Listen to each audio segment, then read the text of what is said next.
عذاب قبر، قیامت اور مغفرت جانیے قرآن سے۔ سلام علیکم، سلامتی اوپر آپ سب کے۔ بھائی کیا سوچ رہے ہو؟ بھائی مجھے عذاب قبر سے خوف آتا ہے۔ بھائی خوف کرنا ہے تو اپنے اعمال سے کیجئے، خوف کرنا ہے تو جہنم سے کیجئے۔ جس چیز کا وجود ہی نہیں اس کا خوف کیسا؟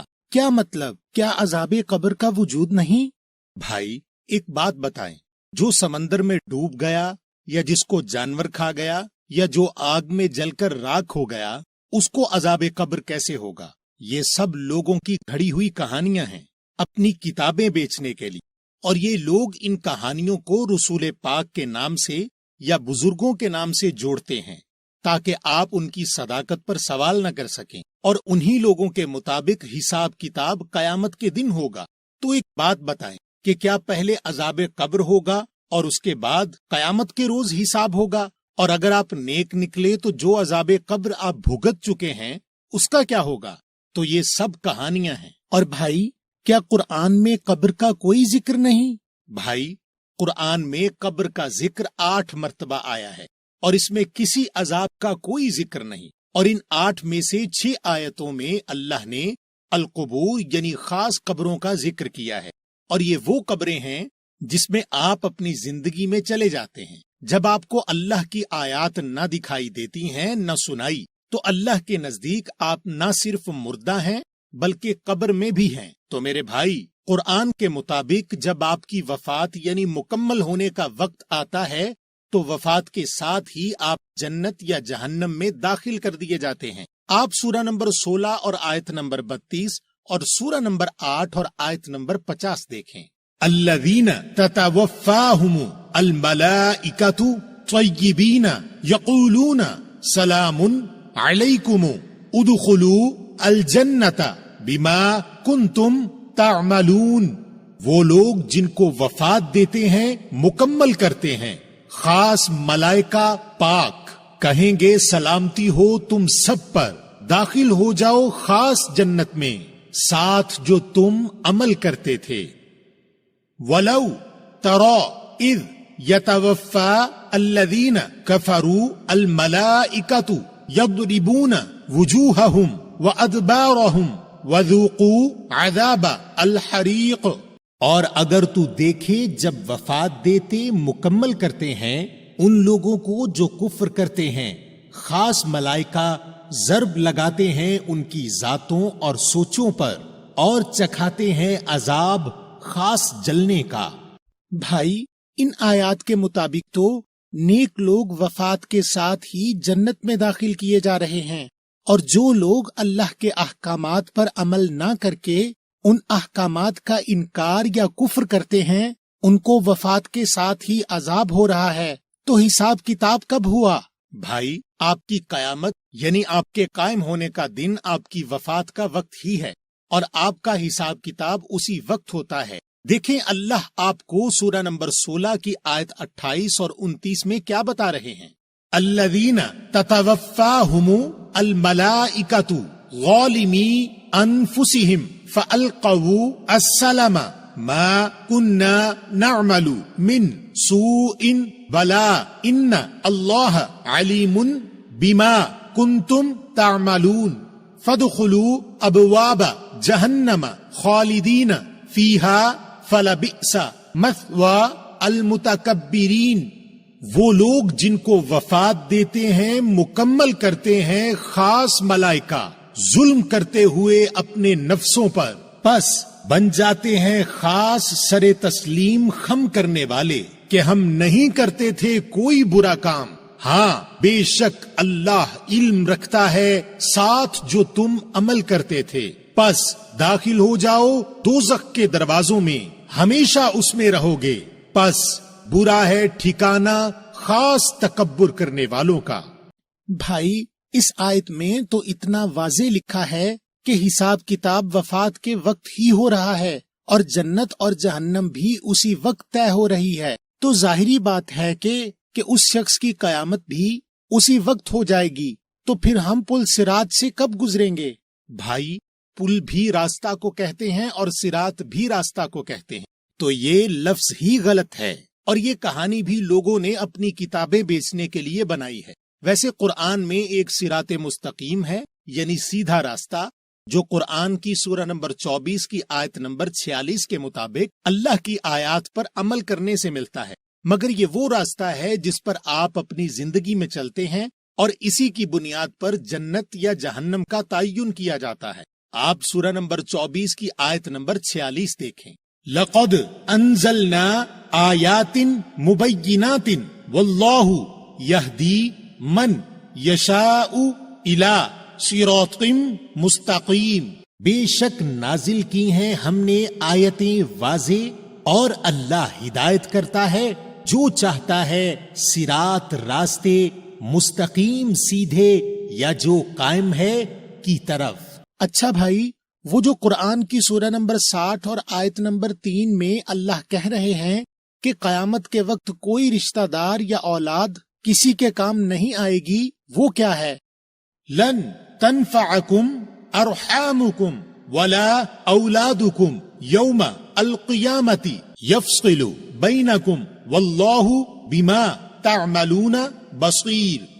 نہیں تم سب کو نفع دے سکتے تم سب کے رشتہ دار، اور نہیں تم سب کی اولاد قیامت کے دن، وہی تفصیل کرے گا تم سب کے درمیان، اور اللہ ساتھ جو تم کرتے ہو دیکھنے والا ہے۔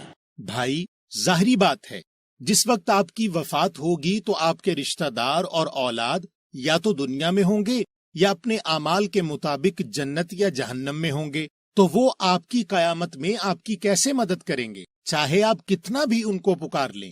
اور قرآن کی سورہ نمبر 19 اور آیت نمبر 95 کے مطابق سب لوگ قیامت کے روز تنہا آئیں گے۔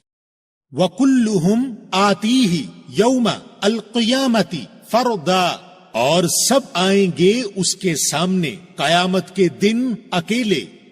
اچھا بھائی، وہ جو قرآن میں سور پھونکنے کا ذکر آیا ہے وہ کیا ہے؟ بھائی، سور کا لفظ قرآن میں 19 مرتبہ آیا ہے، اور اللہ نے آپ کو ایک خاص شکل یا صورت میں لانے کا ذکر کیا ہے، چاہے وہ پیدائش سے پہلے کا وقت ہو یا موت کے بعد۔ تو سور کے معنی کوئی باجا بجنے کے نہیں ہیں، اور وہ سور پھونکنے کا نہیں بلکہ السور یعنی خاص صورت میں پھونکنے کا ذکر ہے۔ اچھا بھائی، جب وفات کے ساتھ ہی لوگ جنت اور جہنم میں داخل کر دیے جاتے ہیں تو جو ہم قبرستان میں جا کر وفات پائے ہوئے لوگوں کے ثواب کے لیے 4 قل اور فاتحہ پڑھتے ہیں، وہ کیا ہے پھر؟ بھائی، قرآن میں قل 4 نہیں بلکہ 300 سے بھی زائد ہیں۔ قرآن میں اللہ نے کافروں، مشرکوں، منافقوں اور نافرمانوں کے تمام سوال قالو وہ کہتے ہیں بتا کر پہلے سے لکھ دیے ہیں، جن کی تعداد تقریباً 331 ہے، اور ساتھ میں ان کو دینے کے لیے جواب قل کہہ دو بتا کر پہلے سے لکھ دیے ہیں، جن کی تعداد تقریباً 332 ہے۔ تو قالو وہ کہتے ہیں یعنی ان کا سوال، قل کہہ دو یعنی ان کے لیے اللہ کا جواب۔ بھائی، میں نے تو ہمیشہ یہ سنا تھا کہ قرآن میں 4 قل ہیں اور ان کا استعمال فاتحہ پڑھنے یا مردے بخشوانے کا ہے۔ مجھے تو پتا ہی نہیں تھا کہ یہ قل تو کافروں کو دینے کے لیے اللہ کے جواب ہیں، اور یہ قل 4 نہیں 300 سے بھی زائد ہیں۔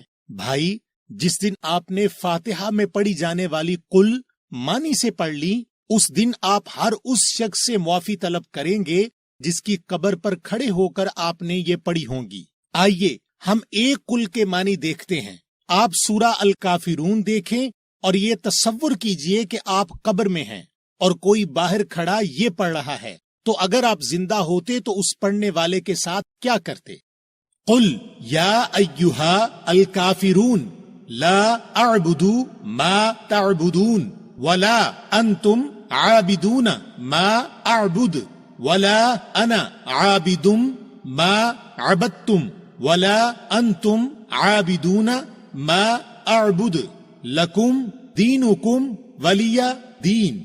کہہ دو اے خاص کافرو، نہیں میں عبادت حکم پر عمل کرتا جو تم عبادت حکم پر عمل کرتے ہو، اور نہیں تم عبادت حکم پر عمل کرنے والے جو میں عبادت حکم پر عمل کرتا ہوں۔ اور نہیں میں عبادت حکم پر عمل کرنے والا جو تم عبادت حکم پر عمل کرتے ہو، اور نہیں تم عبادت حکم پر عمل کرنے والے جو میں عبادت حکم پر عمل کرتا ہوں۔ تم سب کے لیے تم سب کا دین فیصلہ اور میرے لیے میرا دین فیصلہ۔ یا اللہ، بھائی مجھے تو اندازہ ہی نہیں تھا کہ یہ جو ہم قبر پر کھڑے ہو کر پڑھتے ہیں ان کے معنی کیا ہیں۔ ان آیات میں تو اتنا واضح ہے کہ اللہ کل کے ذریعے اللہ کی آیات کا انکار کرنے والوں کو جواب دے رہے ہیں، اور اس کا یہ مطلب بھی ہے کہ جو ہم قبر پر پڑھتے ہیں اس کا کوئی ثواب بھی نہیں۔ بھائی، پورے قرآن میں ایک بھی آیت ایسی نہیں جو کہے کہ قرآن پڑھنے کا کوئی ثواب ہے، کیونکہ سورہ البقرہ کی آیت 2 اور آیت 185 کے مطابق قرآن ہدایت کی کتاب ہے۔ ہاں، قرآن پڑھ کر آپ جو عمل کرتے ہیں اس پر سزا اور جزا ضرور ہے۔ اور بھائی، اگر آپ کسی سے محبت کرتے ہیں تو اس کو ابھی قرآن سے ہدایت دے کر اس کے اعمال قرآن کے مطابق کروا کر اس کو سیدھا جنت بھجوا دیں، اس کے مرنے کے بعد بخشوانے کا انتظار کیوں کر رہے ہیں؟ اچھا بھائی، میں نے یہ بھی سنا ہے کہ ہم چونکہ مسلمان ہیں اور ہم نے کلمہ پڑھا ہے، لہٰذا اگر ہم گناہ بھی کریں گے تو چند دن جہنم میں رہنے کے بعد جنت میں بھیج دیے جائیں گے۔ بھائی، یہ کہانی ہے، آپ کو کس نے سنائی؟ دیکھیں، قرآن کی سورہ نمبر 2 کی آیت نمبر 80 اور 81 میں اللہ آپ کو کیا بتا رہے ہیں، اور اس آیت میں آپ قل اور قالو کا استعمال بھی دیکھیں۔ وَقَالُوا لَن تَمَسَّنَا النَّارُ إِلَّا أَيَّامًا مَعْدُودَةً قُلْ أَتَّخَذْتُمْ عِنْدَ اللَّهِ عَهْدًا فَلَنْ يُخْلِفَ اللَّهُ عَهْدًا أَمْ تَقُولُونَ عَلَى اللَّهِ مَا لَا تَعْلَمُونَ بَلَى مَنْ كَسَبَ سَيِّئَةً وَأَحَاطَتْ بِهِ خَطِيئَتُهُ فَأُولَئِكَ أَصْحَابُ النَّارِ هُمْ فِيهَا خَالِدُونَ۔ اور وہ کہتے ہیں کہ چھو ہی نہیں سکے گی ہمیں آگ چند روز کے سوا۔ کہہ دو، کیا تم نے اللہ سے عہد لے رکھا ہے کہ اللہ اپنے عہد کے خلاف نہیں کرے گا، بلکہ تم اللہ کے بارے میں ایسی باتیں کہتے ہو جن کا تمہیں علم نہیں۔ ہاں، جو برے کام کرے اور اس کی خطائیں گھیر لیں تو ایسے لوگ دوزخ والے ہیں، وہ ہمیشہ اس میں رہیں گے۔ یا اللہ، بھائی اس آیت نے تو مجھے اتنا شرمندہ کر دیا۔ اللہ نے کل کے ذریعے نہ صرف لوگوں کا بیان بھی دکھا دیا بلکہ قولو کے ذریعے اتنا واضح جواب دے دیا کہ جو جہنم میں گیا خطائیں کر کے، یعنی جس نے اپنی زندگی میں اپنی مغفرت نہیں کروائی، وہ جہنم میں جائے گا اور اس میں ہمیشہ رہے گا۔ اور بھائی، میں نے تو سنا ہے کہ جس نے مرتے وقت کلمہ پڑھ لیا تو اس کے سارے گناہ معاف ہو جائیں گے۔ بھائی، یہ بھی لوگوں کی گھڑی ہوئی کہانی ہے۔ قرآن کی سورہ نمبر 10 اور آیت نمبر 90 سے 92 کے مطابق اللہ کے اوپر ایمان تو مرتے وقت فرعون بھی لے آیا تھا اور کلمہ پڑھ کر مسلمان بننے کا اقرار بھی کیا، مگر اللہ نے اسے قبول نہیں کیا۔ آپ یہ آیتیں دیکھیں، وَجَاوَزْنَا بِبَنِي إِسْرَائِيلَ الْبَحْرَ فَأَتْبَعَهُمْ فِرْعَوْنُ وَجُنُودُهُ بَغْيًا وَعَدْوًا حَتَّى إِذَا أَدْرَكَهُ الغرق قال آمنت أنه لا إله إلا الذي آمنت به بنو إسرائيل وأنا من المسلمين الآن وقد عصيت قبل وكنت من المفسدين فاليوم ننجيك ببدنك لتكون لمن خلفك آیتن وَإِنَّ كَثِيرًا مِنَ النَّاسِ عَنْ آیاتنا لَغَافِلُونَ۔ اور ہم نے پار کر دیا 7 بنی اسرائیل کو خاص دریا سے، پس پیروی کی ان کی فرعون اور اس کے لشکر نے سرکشی اور دشمنی سے، یہاں تک کہ جب اس کو احساس ہوا خاص غرق ہونے کا، کہا میں ایمان لایا، اس کے سوا کوئی معبود نہیں کہ جس پر ایمان لائے اولاد اسرائیل، اور میں مسلمین میں ہوں۔ اب اور یقیناً تو پہلے نافرمانی کرتا رہا اور خاص فساد کرنے والوں میں رہا، پس خاص دن ہم تجھے نجات دیں گے ساتھ تیرے بدن کے، تاکہ تو جانشینوں کے لیے ایک آیت ہو، اور بہت سے لوگ ہماری آیتوں سے غافل ہیں۔ بھائی واقعی ان آیات کے مطابق اللہ کے اوپر ایمان تو مرتے وقت فرعون بھی لے آیا تھا اور کلمہ پڑھ کر مسلم بننے کا اقرار بھی کیا اس نے، مگر اللہ نے اسے قبول نہیں کیا۔ تو یہ تو میری سمجھ میں آ گیا کہ مرتے وقت کلمہ پڑھنے سے معافی نہیں ملتی۔ اچھا بھائی، میں نے یہ بھی سنا ہے کہ ہم رسول پاک کی امت ہیں، تو رسول پاک ہمیں بخشوا لیں گے ہماری شفاعت کر کے۔ بھائی، سفارش یا شفاعت کا لفظ قرآن میں تقریباً 33 مرتبہ آیا ہے، اور اس میں واضح لکھا ہے کہ قیامت کے روز کوئی سفارش یا شفاعت نہیں، جیسے سورہ نمبر 74 کی آیت نمبر 44 سے 49 میں بیان ہے۔ اور سفارش کا اختیار انسانوں کو ضرور ملا ہے، مگر وہاں کسی کا نام نہیں۔ اور سورہ نمبر 4 کی آیت 85 کے مطابق وہ سفارش اچھی بھی ہے اور وہ سفارش بری بھی ہے، مگر وہ سفارش دنیا میں ہے، یعنی جو حق یعنی قرآن کا علم دے وہ آپ کی ہدایت کی سفارش آپ کی زندگی میں کرتا ہے، اور جو آپ کو قرآن سے باہر کا علم دیتا ہے وہ آپ کی گمراہی کی سفارش آپ کی زندگی میں کرتا ہے۔ اور بھائی، قرآن میں ایسا کہیں نہیں لکھا کہ رسول پاک ہمیں بخشوا لیں گے۔ ہاں، قرآن میں یہ ضرور لکھا ہے کہ اگر ہم نے قرآن پر عمل نہیں کیا تو رسول پاک اللہ سے ہماری شکایت کریں گے، اور جس کی شکایت اللہ کے رسول پاک اللہ سے کریں گے تو اس کی مغفرت کیسے ہوگی؟ آپ سورہ نمبر 25 اور آیت نمبر 30 دیکھیں۔ وَقَالَ الرَّسُولُ يَا رَبِّ إِنَّ قَوْمِي اتَّخَذُوا هَذَا الْقُرْآنَ مَهْجُورًا، اور کہا خاص رسول نے، اے میرے رب، بے شک میری قوم نے پکڑا اس قرآن کو، پھر اس سے دور چلی گئی۔ تو بھائی، اس کا مطلب یہ ہوا کہ ہم اگر گنہگار مر گئے تو ہماری بعد میں بخشش کا کوئی طریقہ نہیں، اور کیا کوئی صدقہ جاریہ بھی کام آئے گا؟ بھائی، صدقہ جاریہ نام کی کوئی چیز نہیں۔ صدقہ اللہ کی راہ میں تحفتاً مال دینے کے ہیں، اور اگر وہ مال آپ نے قرآن کے حکم کے مطابق صحیح جگہ پر دیا تو اس کا مکمل اجر اسی وقت لکھ دیا جاتا ہے، کیونکہ وفات کے ساتھ ہی آپ کی جنت یا جہنم طے ہو رہی ہے۔ تو بھائی، ہم اس دنیا میں اپنی مغفرت کیسے کروا سکتے ہیں؟ اور وہ جو لوگ کہتے ہیں کہ اللہ تو غفور ہے، اس کو کوئی بھی ادا پسند آ جائے گی اور وہ معاف کر دے گا، اس کی بھی حقیقت بتا دیں۔ بھائی، کاش کہ ایسا ہوتا، مگر اللہ کا نظام انصاف کا نظام ہے، اور اس میں بخشش لینے کا سب کے لیے برابر کا موقع ہے اور سب کے لیے بیان ہے۔ آپ سورہ نمبر 20 اور آیت نمبر 82 دیکھیں۔